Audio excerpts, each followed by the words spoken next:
Hello बच्चों, कैसे हो? First class. तो चलिए हम लोग पढ़ चुके हैं, पीछे वाले पार्ट में पढ़ चुके हैं electric field and potential, part 7 हो चुका है। अब हम देखने जा रहे हैं electric field and potential part 8, most important questions. चलिए ओके, स्टार्ट किया जाए मोस्ट इंपॉर्टेंट न्यूमेरिकल से। ठीक, तो वहाँ पर हम देख रहे थे कि गॉस लॉ का एप्लीकेशन। गॉस लॉ क्या है? गॉस लॉ का एप्लीकेशन, गॉस लॉ पर बेस्ड बहुत सारे क्वेश्चन देखा हम लोगों ने electric field and potential part 7 में। अब यहाँ पे देखने जा रहे हैं उसके आगे के न्यूमेरिकल्स। ओके, तो क्वेश्चन नंबर फर्स्ट कंसीडर करिए कि यह एक स्क्वायर प्लेट है।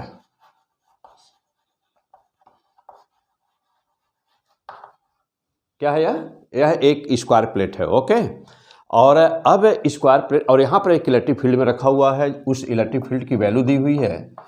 यह एक इलेक्ट्रिक फील्ड है और इस इलेक्ट्रिक फील्ड की वैल्यू दी जा रही है। तो स्क्वायर प्लेट किस में है? Square plate is placed in X Y plane. X Y plane में स्क्वायर प्लेट रखा हुआ है। ओके, और एक इलेक्ट्रिक फील्ड यहां से पास कर रही है। ई की वैल्यू दी जा रही है 400 आई कैप प्लस 500 जे कैप प्लस 200 के cap. Okay, so this is the electric field is given to you, and you have to determine the value of the electric flux passing through this plate. What is phi passing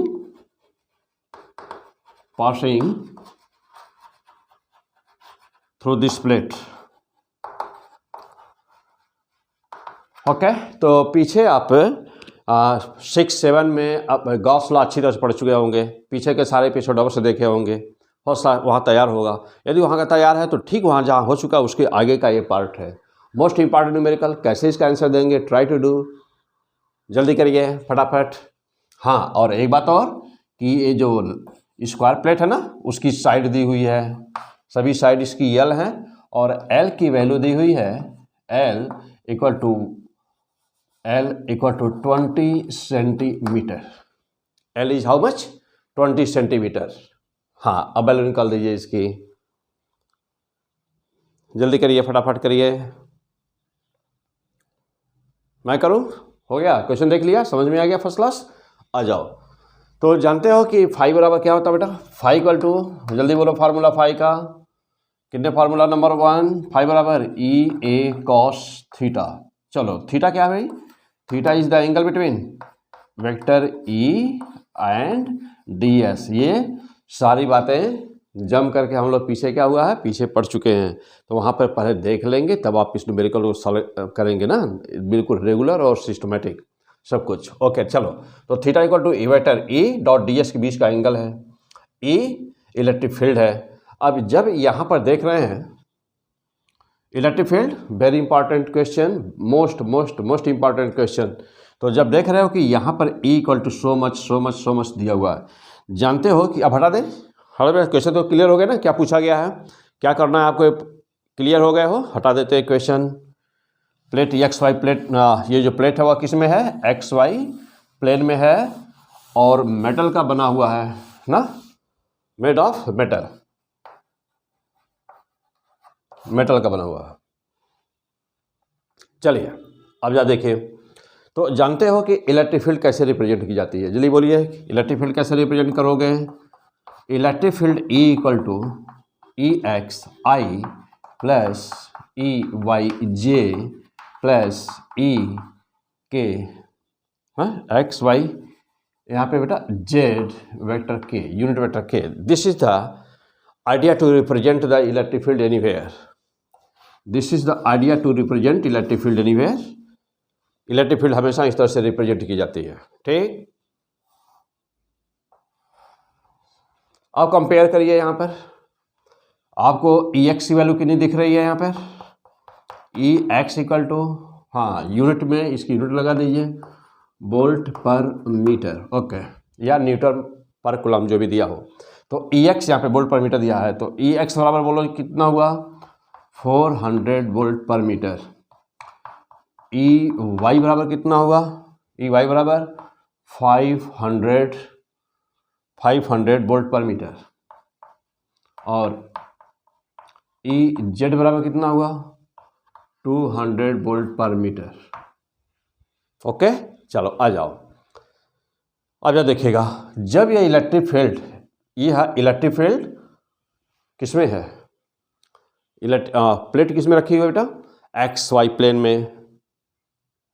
जैसे आप जहाँ बैठे हुए हैं ना, जहाँ बैठे हुए हम जहाँ पे हैं बेटा खड़े, सपोज कर लो कि जो फर्श है ना, ये फर्श है एक्स वाई प्लेन। क्या है यह, एक्स वाई प्लेन है यह फर्श। ओके, और जो इलेक्ट्रिक फील्ड वो कैसी है, इलेक्ट्रिक फील्ड देखिए, इसमें एक्स कंपोनेंट भी है इलेक्ट्रिक फील्ड का, इलेक्ट्रिक फील्ड का एक्स कंपोनेंट भी है, इलेक्ट्रिक फील्ड में वाई कंपोनेंट भी है, और इलेक्ट्रिक फील्ड में जेड कंपोनेंट भी है।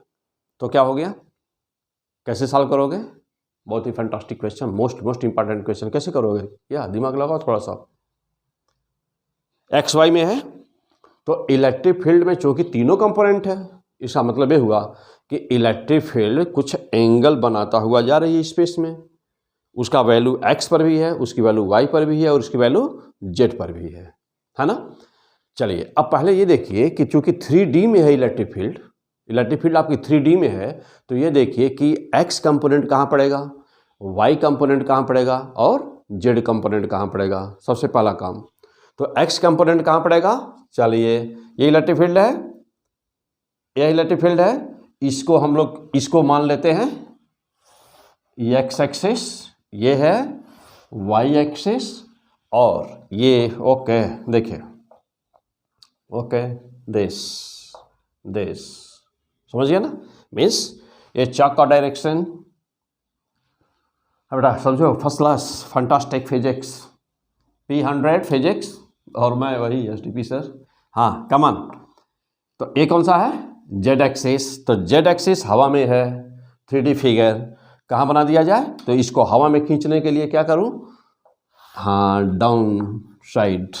मीन्स कि आप क्लियर हैं कि यह एंगल जानते हो एक्स वाई जेड तीनों के बीच का एंगल 90 होता है। तो 90 डिग्री, ये भी कितना है 90 डिग्री बेटा, और ये भी कितना है 90 डिग्री। ओके, मीन्स कि एक्स वाई जेड कैसे है, this is X, this is Y, and this is Z. This is the diagram, X Y Z. Sure, clear. अब देखिए ब्लैक बोर्ड पर कैसे दिख रहा है आपको, ब्लैक बोर्ड पर ये बात ऐसे दिख रही है ना। तो X component, Y component, Z component आपकी तरफ। तो जो जेड कंपोनेंट है इस इलेक्ट्रिक फील्ड का, देखो अब, हाँ अब आ जाइए इलेक्ट्रिक फील्ड में। इलेक्ट्रिक फील्ड का एक्स कंपोनेंट यहां आ गया, वाई कंपोनेंट इस पे आ गया, और जेड कंपोनेंट आपकी तरफ ब्लैक बोर्ड को भेदते हुए बाहर निकल रहा, penetrating this black board and coming toward you. Okay mind. तो अब इस चौक का डायरेक्शन यह है जेड, तो यहां दिखा दूं, दिस इज ई जेड। अब जा देखिए, कैलकुलेट करने का नियम मालूम है, फर्स्ट क्लास अभी पीछे न्यूमेरिकल में पढ़े हम लोग, एपिसोड नंबर 6, एपिसोड नंबर 7 में पढ़ चुके हैं सब डिटेल। अब हम लोग यहाँ पे गॉस लॉ का एप्लीकेशन सीख रहे हैं, कैसे अप्लाई करना डिफरेंट न्यूमेरिकल्स पे हम गॉस लॉ को कैसे लगाएंगे। आसान से आसान क्वेश्चन, टफ से टफ क्वेश्चन, सब हम लोगों को सॉल्व करना है। आइए चलिए बेटा, अब यहाँ पे बोलिएगा। हाँ अब क्या हो गया, अब जा देखो, तो यहाँ पर फ्लक्स यानी कि flux associated with the x axis, x पे कितना हुआ, तो सिंपल सी बात है, जानते ही हो, पीछे पढ़ते आ रहे हो कि इलेक्ट्रिक फील्ड यही है, और एक्स एक्सिस पर ये पैरेलल है ना, पैरेलल है, तो जानते हो। चलो भाई अब मैं यहाँ पे आपको बताने जा रहा हूँ, क्या बताने जा रहा हूँ। ओके अब जा देखो भाई, अब एक बार हम लोग पूरा फ्लक्स, हाँ पूरा फ्लक्स निकालने को मैं कहूँ कि पूरी कंप्लीट फ्लक्स कितना होगा इस प्लेट से जो पास कर रहा है, तो कहोगे कि फाई बराबर, एक बार फाई एक्स एक्सिस पर जो इलेक्ट्रिक फील्ड है उसके कारण से होगा प्लस एक बार फाई वाई एक्सिस पर जो फील्ड है उसके कारण से होगा, प्लस एक बार जो फ्लक्स होगा वह जेड एक्सिस पर जो है उसके कारण से होगा। मीन्स कि तीन कंपोनेंट है इलेक्ट्रिक फील्ड के, तो तीनों का हम इलेक्ट्रिक फ्लक्स कैलकुलेट करेंगे। इलेक्ट्रिक फील्ड के तीन कंपोनेंट दिख रहे हैं एक्स वाई जेड। अभी तक जितने भी क्वेश्चन पीछे आए हुए थे सभी में केवल एक इलेक्ट्रिक फील्ड दिखाई गई थी। ये पहला क्वेश्चन ऐसा आया है कि जिसमें से तीन इलेक्ट्रिक फील्ड आई हैं सामने। तो जब एक इलेक्ट्रिक फील्ड हो रही थी तो सीधे हम लोग उसको चेक कर ले रहे थे, लेकिन यहाँ पर क्या करोगे, यहाँ पर तीन कंपोनेंट है उसके, तो हमको इलेक्ट्रिक फ्लक्स तीन जो इलेक्ट्रिक फ्लक्स डिफरेंट एक्सिस पर है सबकी अलग अलग से निकाल देनी है और सबकी इलेक्ट्रिक फ्लक्स टोटल सम कर देनी है। ओके, चलिए आइए इसका हमको किया जाए। तो फाई एक्स इक्वल टू कितना हुआ, देखोगे क्या, ई एक्स इंटू क्या, प्लेट की एरिया तो वही रहनी है, एक ही एरिया रहनी है, स्क्वायर है तो एरिया कितनी हो गई L square into cos how much 90 degree. Why it is so 90, why it is 90 because mind here ये x और जानते हो ds यहाँ है ना, तो ds कहाँ पर होगा, this will be the direction of ds, vector ds। क्योंकि हमेशा मैं पीछे क्या सिखाया हूँ कि कहीं पर भी कोई प्लेट हो, कोई भी क्लोज सरफेस हो, तो हमेशा उस पर परपेंडिकुलर बाहर की तरफ डाला जाता है, हमेशा उस पर परपेंडिकुलर बाहर की तरफ डाला जाता है। ओके, तो जब यहाँ परपेंडिकुलर डालोगे तो क्या हो जाएगा, ds मीन्स क्या है, यह एरिया वेक्टर, ये डिग्री कितनी हुई, एंगल कितना हुआ 90, तो क्या रखा है यहाँ पे 90 डिग्री। ओके, अब क्या आया answer, phi X equal to कितना हुआ, जीरो सब कुछ, क्यों, क्योंकि काश 90 जीरो हो गया तो जीरो, मीन्स कि phi X becomes zero, phi X becomes zero. Okay, now you have to calculate the value along Y axis. चलिए, तो इलेक्ट्रिक फील्ड चलो अभी हटा दो बेटा, अब इसकी जरूरत नहीं, बात तो समझ में आ गई, हटा दिया जाए यहाँ से। चलो देखो, अब ये फाई एक्स हो गया, अब हम जाते हैं फाई वाई कैलकुलेट करने। अभी इसके लिए क्या करोगे, फिर वैसा ही देखिए, फाई वाई बराबर कितना हो गया, E Y into area of the plate L square into what, cos 90। अब यहाँ पर भी क्यों 90, देखिए यहाँ पर यह है इलेक्ट्रिक फील्ड, यह है प्लेट पर आप एरिया वेक्टर ये पड़ेगा, एरिया वेक्टर ये 90 यहाँ भी, तो क्या हो गया, फाई वाई बराबर, ये भी जीरो हुआ, दो तो जीरो हो गए, कंफर्म हो गया कि एक्स वाई में रखा हुआ तो दो जीरो होगा। ऐसे ही आप चेक कर लेंगे, हमेशा कोई भी क्वेश्चन इस टाइप का आएगा, आपके एग्जाम में आ चुका है क्वेश्चन ना, AIPMT में एग्जाम में पहले ही आप पूछा जा चुका। तो देखो, तो यहाँ पे क्लियर हो गया, पे फाई एक्स हो गया, फाई वाई हो गया। अब यहाँ पे देखिए फाई जेड कितना हुआ, फाई जेड कितना हुआ। चलिए, तो फाई जेड के लिए क्या करोगे, हाँ फाई जेड के लिए, अब जरा फाई जेड देखिए कहाँ पर है, फाई जेड देख रहे हैं कि यह प्लेट से बाहर आ रहा है, क्लियर, जेड की तरफ जा रहा है, जेड बाहर है, माइनस जेड अंदर प्लस जेड बाहर, तो यदि माइनस जेड होता तो अंदर बाहर, वहाँ चूंकि जेड का प्लस लगा हुआ है तो प्लस बाहर। ओके, देखो मीन्स यदि दिखाया जाए डॉट डॉट डॉट डॉट, ये मीन्स कि ये सभी electric lines of forces Z X, Z component coming outward from this plate, then what will happen, phi Z equal to E means E, पहले formula लिख दें, E Z into area L square into normal vector भी plate पर इधर ही होगा, field भी इधर ही है, बाहर है, थीटा जीरो हो गया, तो कॉस 0 डिग्री। ओके, कितना आंसर आया, ई जेड की, अब देखिए यहाँ न्यूमेरिकल वैल्यू यहाँ पे लीजिए, यानी कि इससे कोई फ्लक्स नहीं, कंपोनेंट से फ्लक्स केवल मिलना है इससे जेड वाले से, तो ये वैल्यू लीजिए वहाँ पे 200 volt into L square, L की वैल्यू दी हुई है 20, तो 400, हाँ एल स्क्वायर है 400, सेंटीमीटर में है, मीटर में चेंज करिए, 10 पर माइनस 4 हो गया, इंटू कॉस 0। ओके, चलो भाई हो गया, तो क्लियर कंसेप्ट, कहीं कोई कंफ्यूजन, कोई भी डाउट नहीं होनी चाहिए। हाँ, फाइव एक्स क्यों जीरो हुआ, क्लियर है? फाइव एक्स क्यों जीरो हुआ? क्योंकि ई एक्स यानी ई एक्स और प्लेट पर डाला गया परपेंडिकुलर डी एस यानी कि एरिया वेक्टर, नॉर्मल वेक्टर दोनों के बीच का एंगल 90 हो गया दोनों के बीच का एंगल 90 हो गया, इसलिए जीरो हो गया। यहाँ पे ई वाई कंपोनेंट इसका भी, इसके द्वारा भी जो फ्लक्स है वो भी जीरो हो गया। क्योंकि यहाँ पर भी थीटा 90 हो गया, वाई पर भी। अब एक ही है, कौन सा? जेड। एक ही है जेड जो प्लस जेड पर है। तो जानते हैं कि जैसे एक्स वाई प्लेन है और जेड ऊपर है, ये एक्स वाई जेड, तो जेड पे जेड वाली जो लाइंस हैं वह डायरेक्ट ऊपर जा रही हैं। जेड वाली लाइंस जेड पे है, प्लस जेड है तो जेड पे ऊपर जा रही हैं। और आपको नॉर्मल चाहिए भी, प्लेट पर नॉर्मल लेना होता है ना? तो फर्स्ट क्लास। तो देखो, तो अब यहाँ पे एंगल कितना हो जाएगा? जीरो। क्योंकि जेड एक्सिस पर नॉर्मल भी है और जेड पर इलेक्ट्रिक फील्ड भी है, तो थीटा जीरो हो गया। तो यहाँ पर क्या हो गया? वो जीरो। तो जीरो कैलकुलेट कर दिया आपने, आइए अब इसकी न्यूमेरिकल वैल्यू सॉल्व कर दिए, आंसर आ गया आपका। चलिए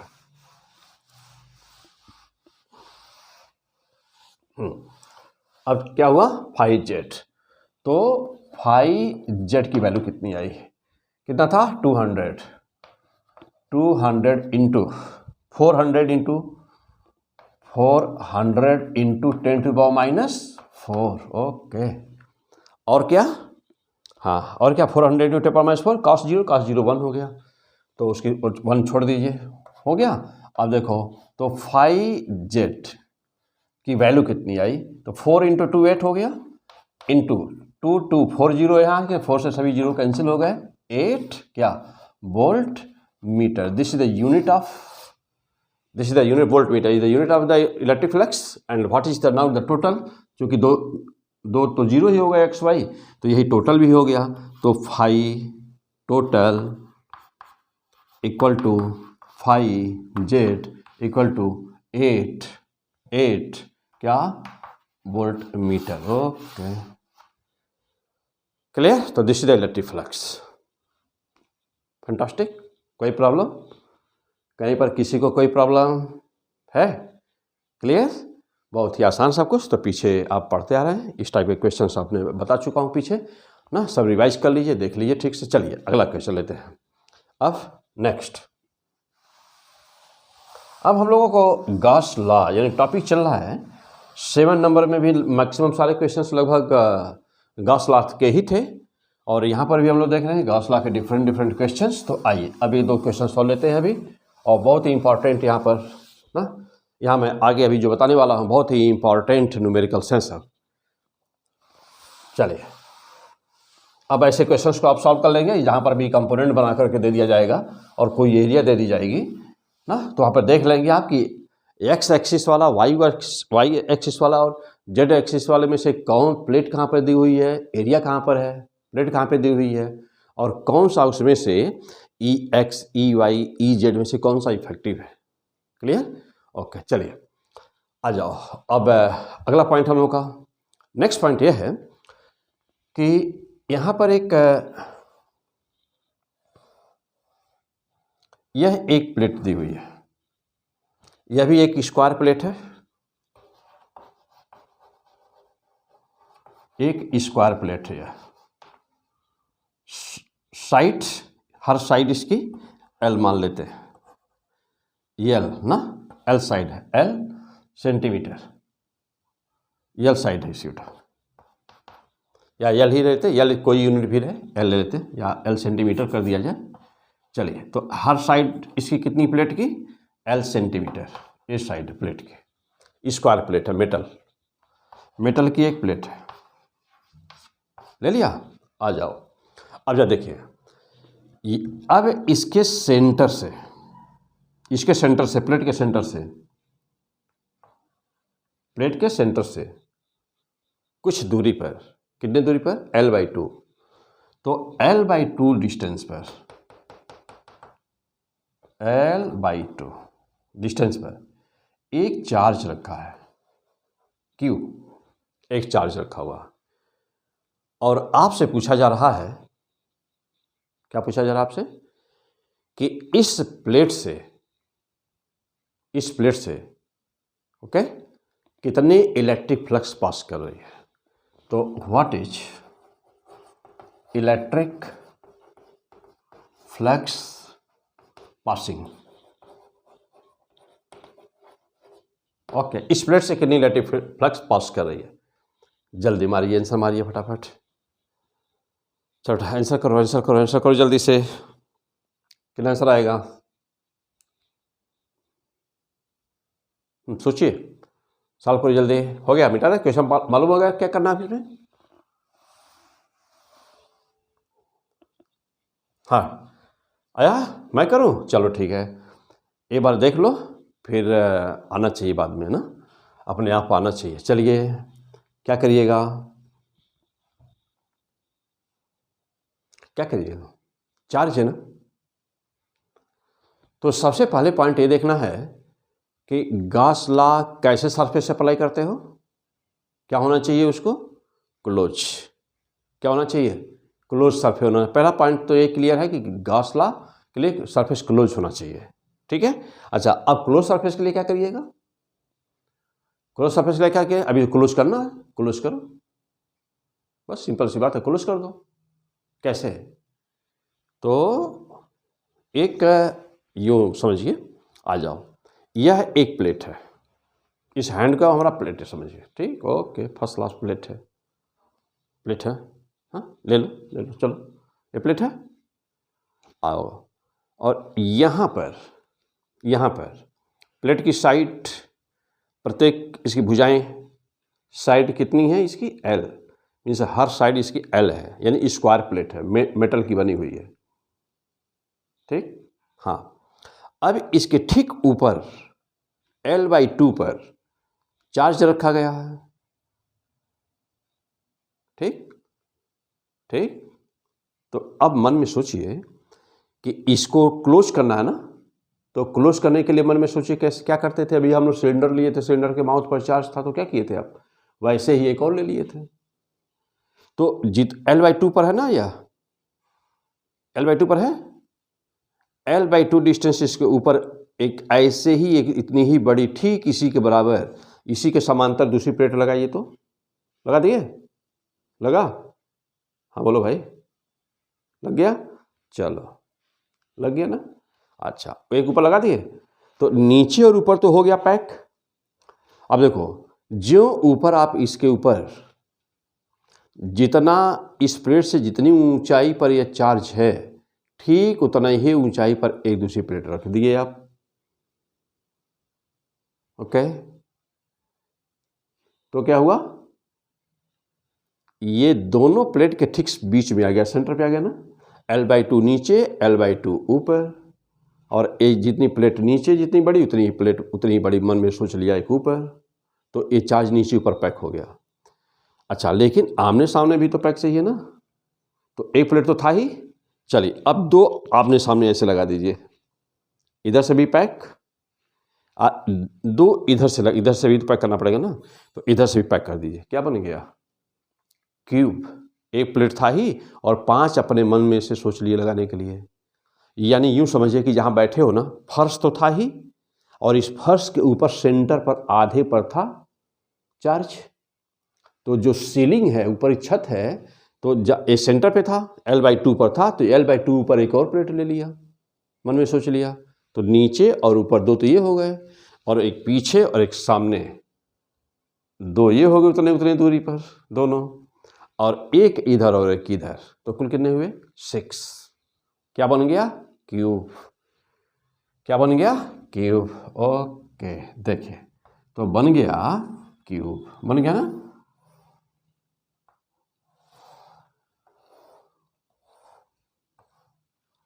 एक क्यूब बन गया, बन गया। अच्छा अब यह क्या बन गया बेटा, यह एक यहाँ पे है, और ये एक, ये सेंटर है, यह एक क्यूब बन गया ना, क्यूब बन गया। अब देखो तो चार्ज यहीं पर करते हैं, सेंटर तो अभी बन गया, यहाँ दिखा दिया हम लोग ना, ये सेंटर है मान लिया, तो चार्ज हमारा यहाँ पे हो गया। अब इस वाले इससे ये हो गया कौन सा, ये नीचे जो दिख रहा है ये वाला, ये हम लोग का क्या था, फर्श। तो फर्श से ऊंचाई कितनी हो गई, ये फर्श से ऊंचाई आएगी ना L बाई, हाँ L बाई 2 बोला गया था, तो फर्श से ऊंचाई हो गई L बाई 2। ओके अच्छा, और ये सीलिंग वाला है ऊपर, देखिए ऊपर ये उतना ऊपर, तो इसकी भी ऊंचाई कितनी हो गई, यहाँ से ये इतना हो गया L बाई 2। ओके, और एक भी L बाई 2, ये L बाई 2। ठीक, आ जाएगा। अब ये दो आमने सामने और एक सामने फ्रंट और एक पीछे, तो 6, बस आसान हो गया, साल हो गया, कुछ भी करना ही नहीं अब इसके बाद। हाँ, इस बार कुछ भी नहीं, क्या तो ये तो पढ़े ही है, तो क्यूब बन गया, क्यूब के सेंटर पे चार्ज, क्यूब के सेंटर पे चार्ज। अच्छा, अब यहाँ मैं कहूँ कि टोटल फ्लक्स कितनी है, टोटल फ्लक्स मैं पूछूं कितनी है, तो आप कहेंगे 5 बराबर, हाँ टोटल फ्लक्स कितनी, तो 5 बराबर क्या, क्यू चार्ज है, क्यू अपॉन एप्सिलॉन नॉट, ये टोटल चार्ज है, टोटल फ्लक्स, टोटल फ्लक्स 5 बराबर क्यू बाई एप्सिलॉन नॉट। तो एक का आपको हम लोग को तो बताना था खाली एक का ना, केवल एक का बताना है। तो जब एक का कितना हुआ, तो जब हम केवल एक का देखेंगे, एक का ना, केवल एक का, तो एक का कितना हुआ, तो 6 फेसेज है, 6 प्लेट हैं, जो हाइपोथेटिकल माना गया है, हम लोग माने हैं, तो कुल मिला के क्यूब में कितने होते हैं 6, तो 6 से पास कर रही हैं इतनी, 6 से इतनी फ्लक्स पास करेगी, तो एक से एक ही प्लेट से कितनी, यानी कि सिंगल प्लेट पूछा है, तो क्वेश्चन लोग पहले ही सॉल्व कर चुके थे। तो 5 सिंगल प्लेट से कितनी, तो ये 6 से, तो 6 से इतनी, तो सिंगल से कितनी, बस इसी का 1/6, तो क्यू अपॉन 6 एप्सिलॉन नॉट ना, तो 5 single, that is the answer. Fantastic answer, no problem. तो पीछे पड़े हुए हैं, तो ये सब क्वेश्चन करने में सेकंड भी नहीं लगेंगे आपको। आइए और आगे चलते, आ जाओ दूसरा क्वेश्चन।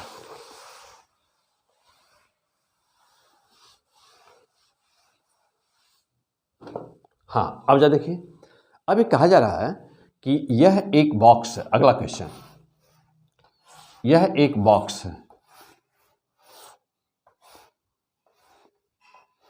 यह एक बॉक्स है, इस बॉक्स में 2 डाइपोल रखे हुए हैं, plus Q minus Q, plus Q minus Q, 2 डाइपोलरेटेड डाइपोल रखे हुए हैं 2 बॉक्स के अंदर ना। There are 2 electric dipoles inside the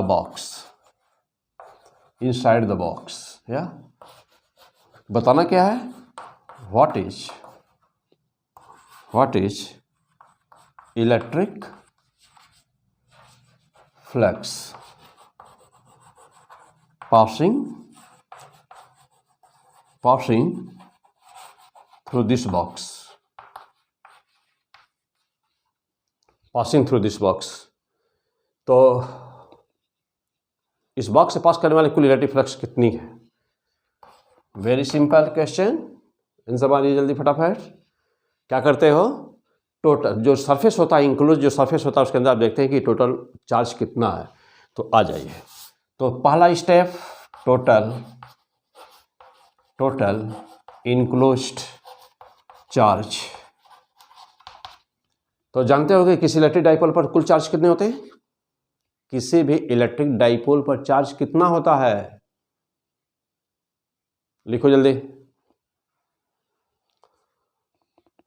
लिखो जल्दी लिखो। किसी इलेक्ट्रिक डाइपोल पर कुल चार्ज कितने होते हैं, 0, no charge on the dipole, हाँ भाई, no charge on the dipole.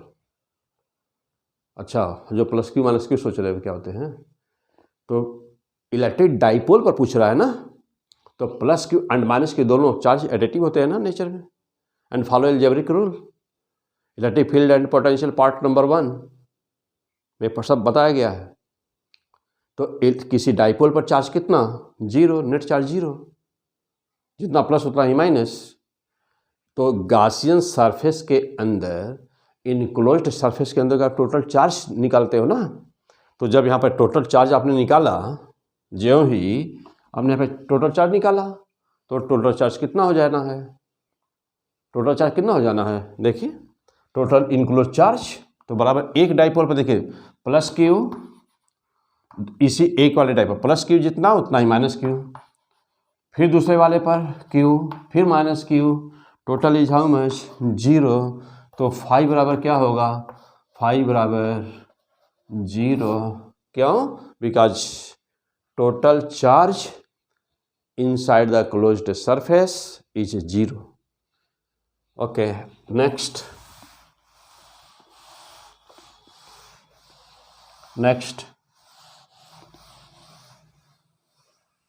हाँ, अब आइए बहुत ही इंपॉर्टेंट क्वेश्चन, गॉस लॉ का हम लोग यूज कर सीख रहे हैं ना। आ जाइए, अब यहाँ पे मोस्ट इंपॉर्टेंट क्वेश्चन, आपके एग्जाम में कई बार पूछा गया क्वेश्चन। आ जाइए, a long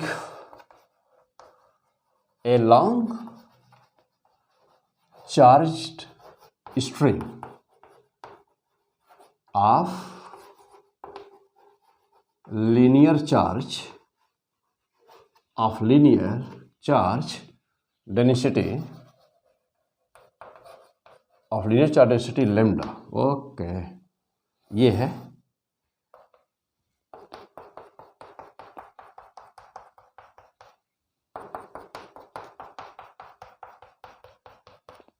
lambda linear charge density, और आपको इससे आर डिस्टेंस पर एक पॉइंट है P, what is electric field at distance R distance पर इलेक्ट्रिक फील्ड का मान क्या होगा, या ट्राई टू डू, निकालिए आंसर जल्दी। मैं करूं, चलो आ जाओ, मैं कर रहा हूं, लेकिन याद कर लेना फर्स्ट क्लास ना, प्रैक्टिस जरूर कर लेना, अपने कर करके फिर प्रैक्टिस कर डालिएगा। आ जाइए, सपोज करिए, हाँ सपोज किया जाए कि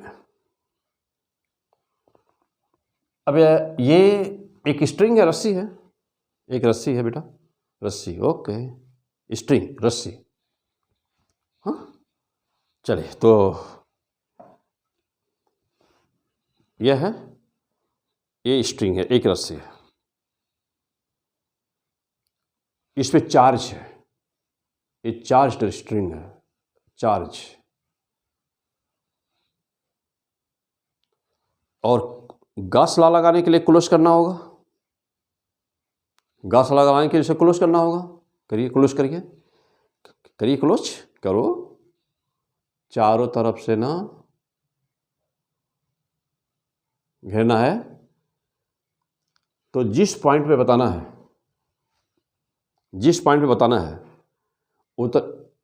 उतने रेडियस का एक सिलेंडर में सोचिए, सिलेंडर बन जाएगा ना, हॉलो सिलेंडर बनेगा, यानी कि इसका गॉसियन सरफेस कैसा आएगा, देखिए उतनी ही दूरी पर,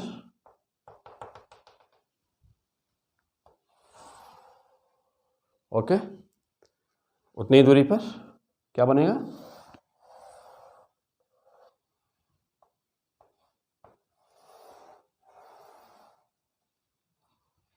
ये क्या बन गया,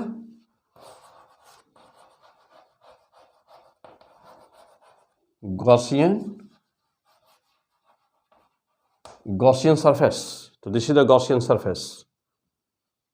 पहले तो सबसे पहला काम क्या करना होता है गॉसियन सरफेस बनाते हो, गॉसियन सरफेस पर इलेक्ट्रिक फील्ड के डायरेक्शन को देखते हो।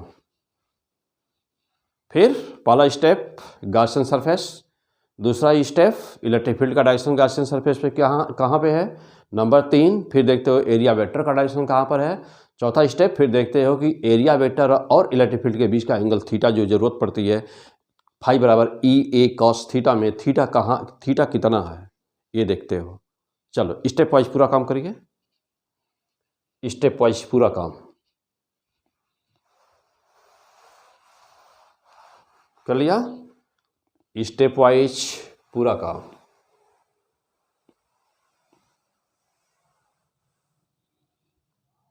चलिए मैं करूं, आ जाओ। तो जहां पे बताना है, जिस पॉइंट पे बताना है, पहला स्टेप इलेक्ट्रिक फील्ड चेक करिए कि इलेक्ट्रिक फील्ड वहां कहां पर होगी, किस दिशा में होगी। तो इसकी इलेक्ट्रिक फील्ड अवश्य इधर होगी, अवश्य होगी। तो ये चूंकि स्ट्रिंग रस्सी है और चार्ज रस्सी पर है, मीन्स कि ये रस्सी चार्ज रस्सी पर है, तो इलेक्ट्रिक फील्ड ऐसे इधर भी, इधर भी, इधर भी, इधर भी, इधर भी इलेक्ट्रिक फील्ड होगी। इलेक्ट्रिक फील्ड इधर भी इलेक्ट्रिक फील्ड होगी, चार तरफ होगी इलेक्ट्रिक फील्ड, चार तरफ इलेक्ट्रिक फील्ड होगी, होनी है। तो चार तरफ होगी, इधर भी होगी ना, इधर भी होगी, कहीं भी बना दिया जाए चार तरफ पूरी इलेक्ट्रिक फील्ड होगी ना, ये पूरी इलेक्ट्रिक फील्ड होगी ना, ये सब इलेक्ट्रिक फील्ड होंगी। ऐसे ही बाहर होगी, ऐसे इधर भी होगी इलेक्ट्रिक फील्ड गॉसियन सरफेस पर। तो हमको इसका डायरेक्शन केवल देखना है बस कि इलेक्ट्रिक फील्ड उस पॉइंट पे कहाँ है, तो ये है। और अब क्या करते हैं, स्टेप 2, स्टेप नंबर 2 में क्या होगा, गॉसियन सरफेस पर जिस पॉइंट पे बताना है उस पॉइंट पे परपेंडिकुलर ड्रॉ करना होगा। चलिए परपेंडिकुलर ड्रॉ किया, कितना ds, परपेंडिकुलर ड्रॉ किया ds कर दिया। आ जाइए अब इसके बाद क्या करना होगा, दोनों के बीच का एंगल थीटा बराबर 0 डिग्री, दोनों के बीच का एंगल थीटा बराबर 0 डिग्री हो गया। आइए और क्या हुआ इसके बाद, अब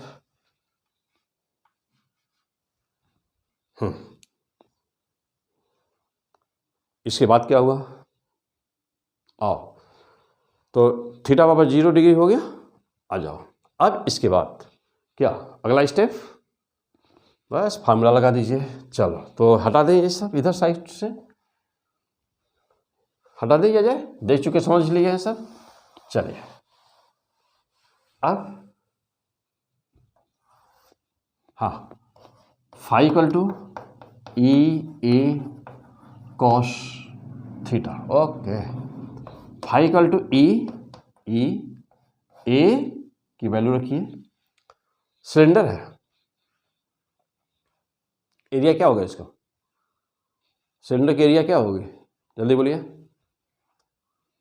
हाँ जल्दी बोलो भाई, एरिया क्या लिखो इसका, कर्व एरिया, सिलेंडर है पूरा, सिलेंडर का कर्व एरिया क्या होती है, जिसको हिंदी में कहते हैं वक्र पृष्ठ, वक्र पृष्ठ ना, area of the surface of the cylinder is how much, 2 pi R L, कितना, 2 पाई आर स्मॉल लिया गया है, small, 2 pi R L, okay. cos 0 1, what is the value phi, तो कितना होगा, 2 pi R L E, this the equation first, this is the equation first. let length of this string from here to here is L, हाँ long string है, long रस्सी है ना। तो कोई भी एक लेंथ ले लिया जाए कैलकुलेशन करने के लिए, या देखो भाई चूंकि लॉन्ग स्ट्रिंग बोला गया है तो हम इसको भले ही मान लें इनफाइनाइट, सपोज कर लेना भाई, या हम इसको मान लें 100 ईयर, कुछ भी ले लें, कुछ भी ले लो। हाँ, बहुत ही फैंटास्टिक पॉइंट है। चलिए, तो यहाँ पर भी इनफाइनाइट ले लिया, उधर भी इनफाइनाइट है।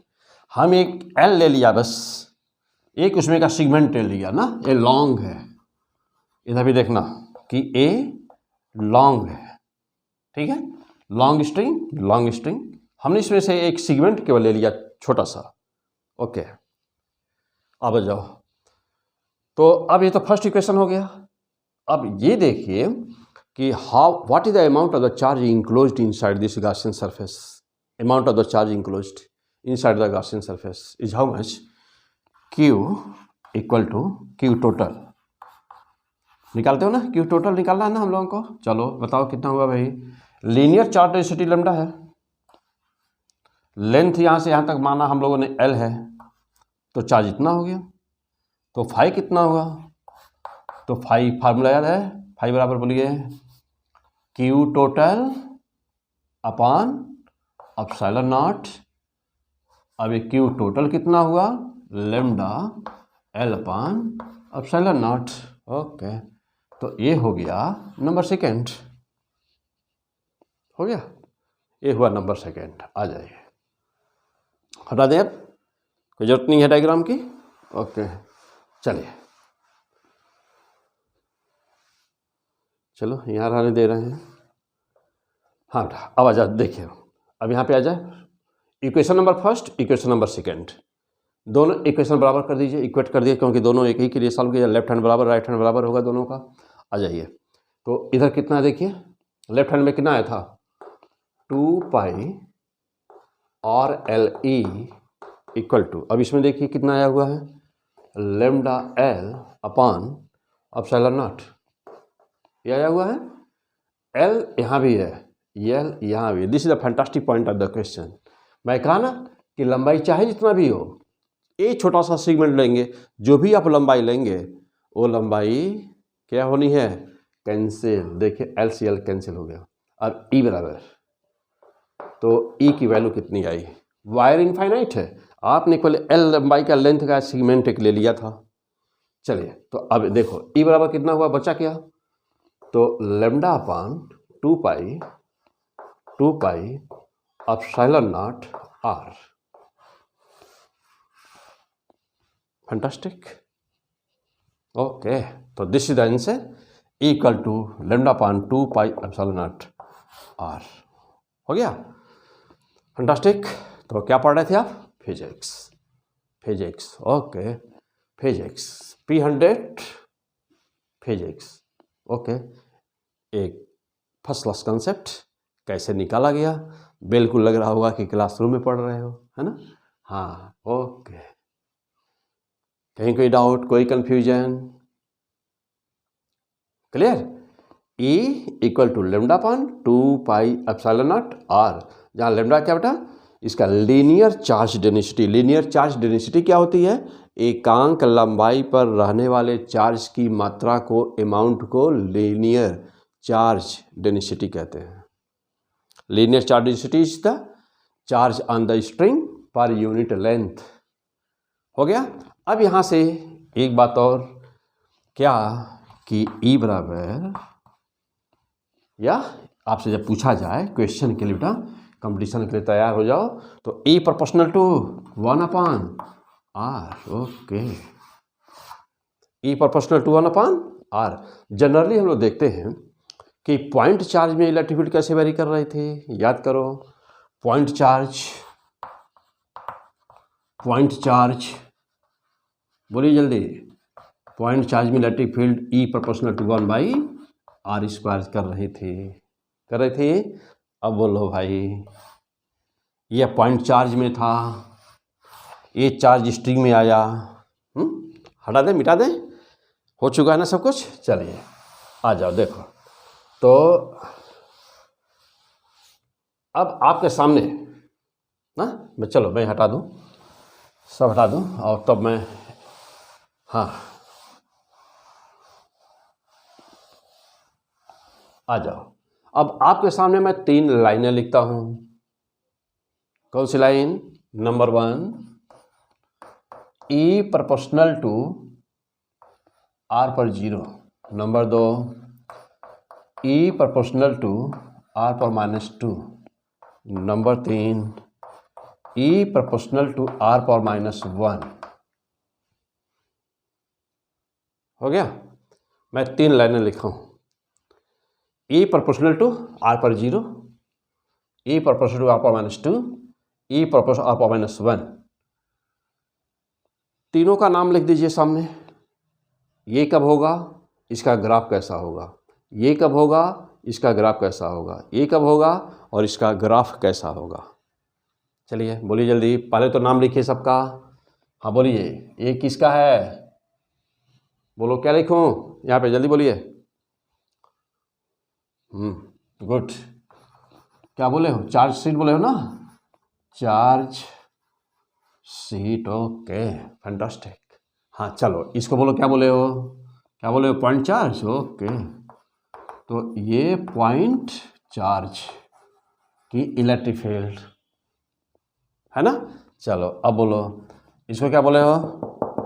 हाँ charge string, fantastic, charged string, good fantastic, okay. अब ये सब का ग्राफ कैसे आएगा? सिंपल, क्या करना है, पहले वाले नंबर का ग्राफ चलिए बना दिया जाए। ग्राफ भी इसका देखिए, पॉइंट चार्ज, चार्ज शीट। तो अब आ जाओ, हटा दे, मिटा दे इसको बेटा। नोट कर लिए? नोट करो जल्दी से, नोट करिए तब फिर हटाओ। चलिए यहाँ बना दें, तीनों ग्राफ में यहाँ बनाता हूँ। नंबर 1 ER, देखिए ना जरा सा भाई, फैंटास्टिक। अब ऐसे ही 4 ग्राफ बना रहेगा और आपको किसी को दे करके मारना होगा निशान। किसमें मारोगे? जो सबसे अच्छा लगेगा। है किसमें मारोगे? जो सबसे अच्छा लगेगा? नहीं, निकालोगे। हाँ, ER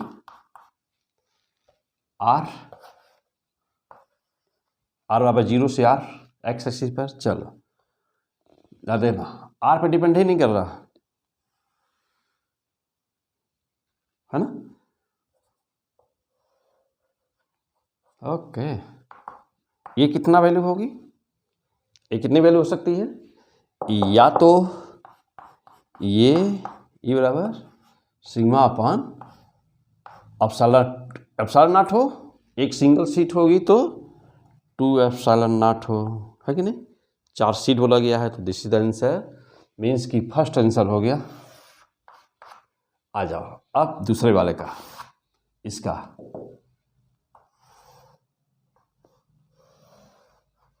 R E, हाँ इनवर्सली प्रोपोर्शनल है ना, इनवर्सली प्रोपोर्शनल। तो कैसा होगा ग्राफ? क्लियर? अब देखिए ये क्या हो गया, ये मैक्सिमम वैल्यू जैसे जैसे 0.4 से दूर जाते हैं वैसे वैसे रिलेटिव घटती जाती है। तो अब कैसे वेरी कर रहा है? E proportional to R power, ऐसे कर दें कि E parabolic graph, E proportional to 1/R²। और ये मैक्सिमम वैल्यू है, E मैक्स कितना है यार? 1/4 एप्सिलॉन नॉट Q/R²। हो गया, ये 2 नंबर का हो गया, मीन्स इसका हो गया, ये देखिए 2 नंबर का हो गया, ये हो गया। अब आइए, हाँ ये तो कांस्टेंट है ना, इसमें कांस्टेंट रहे हुए आया है आंसर, ये पैराबोला आया है आंसर। और अब क्या हुआ? नंबर 3 के लिए, इसके लिए देखिए, नंबर 3 के लिए इसका ग्राफ कैसा आएगा? E हो गया, E और क्या? Hyperbola, means E proportional to 1/R, hyperbola. Okay, hyperbola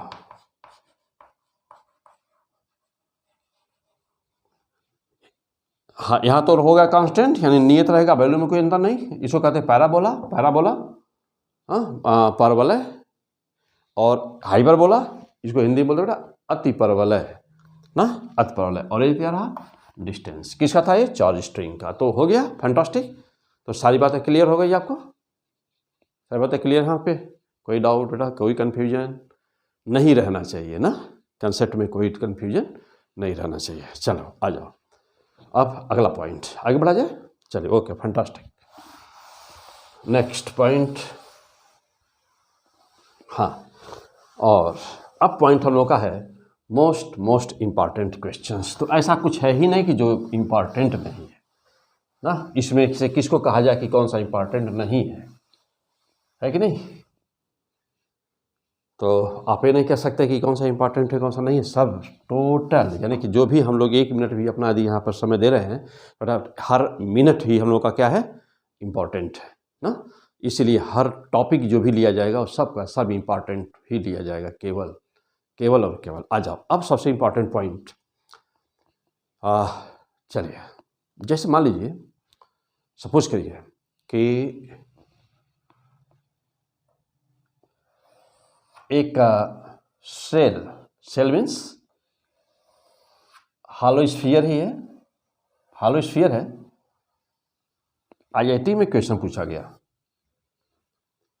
IIT में क्वेश्चन पूछा गया, और वहाँ पर ऐसे ही ऐसे 4 डायग्राम बना दिया एक साल, और कहा कि यह एक थिक सेल है। क्या, यह एक थिक सेल है, थिक सेल, और इसके अंदर कहीं पर भी एक चार्ज रख दिया गया। आ जाओ, तो मैं देखूं और क्या है बेटा, यहाँ पर 3 ही आ रहा है क्या इसमें, ये चलो नीचे बन जाएगा, कोई बात नहीं, यहाँ बना देते हैं।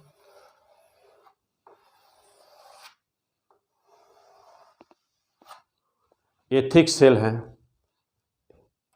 ए, बी और सी। ऐसे ही एक और बन जाएगा, 4 हो जाएंगे, तो 3 ही से काम चला लिया जाए, कोई दिक्कत नहीं। ये तो ऑप्शन में बना के दिखा रहा हूँ बस ना। चलो, अब यहाँ पे क्या किया कि एक चार्ज रख दिया, कोई चार्ज रखा Q प्लस, और इलेक्ट्रिक लाइंस ऑफ फोर्सेज को दिखा दिया गया इस तरह से जाते हुए।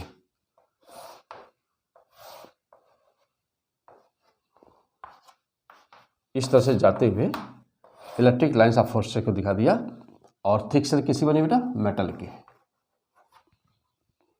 ठीक है, अच्छा, जो दूसरा था उसमें भी कुछ ऐसे ही दिखाया, कुछ ऐसे, कुछ ऐसे था ना बेटा, ऐसे कुछ। ये आपके आईटी एग्जाम में आया हुआ क्वेश्चंस है ना, मीन्स आ जाओ,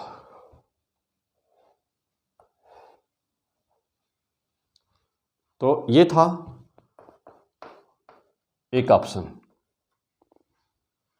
और एक ऑप्शन था बेटा